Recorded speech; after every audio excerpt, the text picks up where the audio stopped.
Welcome to Brew, Drink, Run TV. My name is Lee. And this is Keith. And I'm Raymond. And today we're drinking Birra Etrusca from Dogfish Head.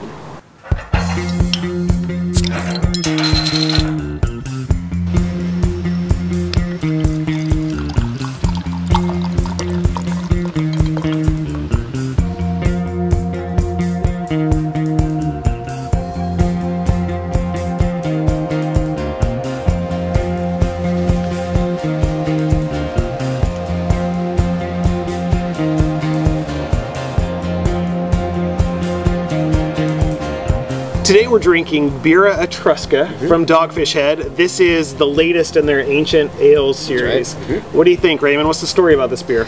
Well, as you said, it's the next in their Ancient Ales lineup. This one is based off of archaeological findings from the Etruscan period, all from tombs in Italy, warriors' tombs in Italy. So the ingredients that they found in these vessels from these warrior tombs included pomegranates, apples, beeswax, honey, hazelnuts. So a real plethora of ingredients to create this new beer.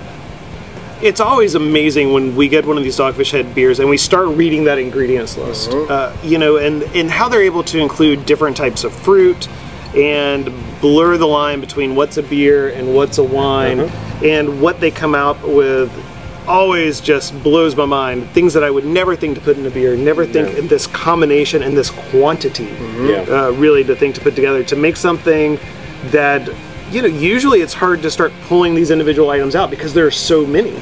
But with this, I feel like a couple really do come through and are a little bit stronger than others. Sure, agreed. For me personally, I get a lot of grape on this. I get a lot of grape on the nose and on the tongue as well. More than I was expecting, for sure. What about you, Keith? I definitely can taste the grape in this. I get a lot of the apple in this taste, and certainly in the color and appearance, the pomegranate is huge. I mean, it's got this little reddish hue to it, which is really nice, and a little bit of that kind of tart but sweet going on there from the pomegranates. It's an interesting beer to say the least.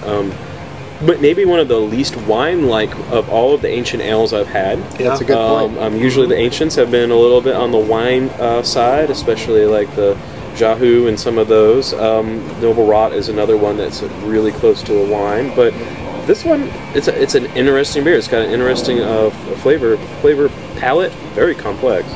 And the mouthfeel on it with the carbonation, for me, it's I don't know if I was going to describe it in terms of just the body of it. It's like a very thin soda in some ways for me. That maltiness, the profile, how that's coming out, again, mixing together. This is, you know, a year or two ago, if I had one of these, I probably wouldn't have agreed that it was a beer. I probably would have tried to fight somebody. Yeah, I can certainly see a bit of a mead to it. The honey comes out a lot to me as well.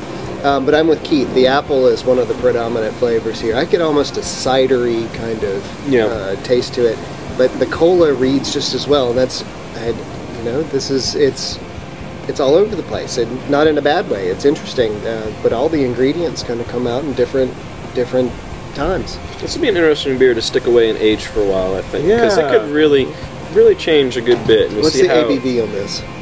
It is 8.5%. Okay, so ageable, at least for a time. Yeah. Well, interesting is a word that we use a lot when we describe these Dogfish Head beers, and for good reason.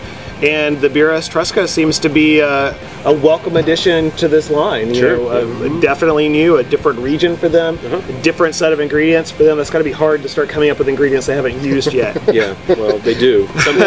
Somehow they do. So this is brand new. Check it out. Find it on your local bottle shop shelves or a tap room near you. There you go. All right, guys. Enjoy. Cheers. Cheers. Cheers.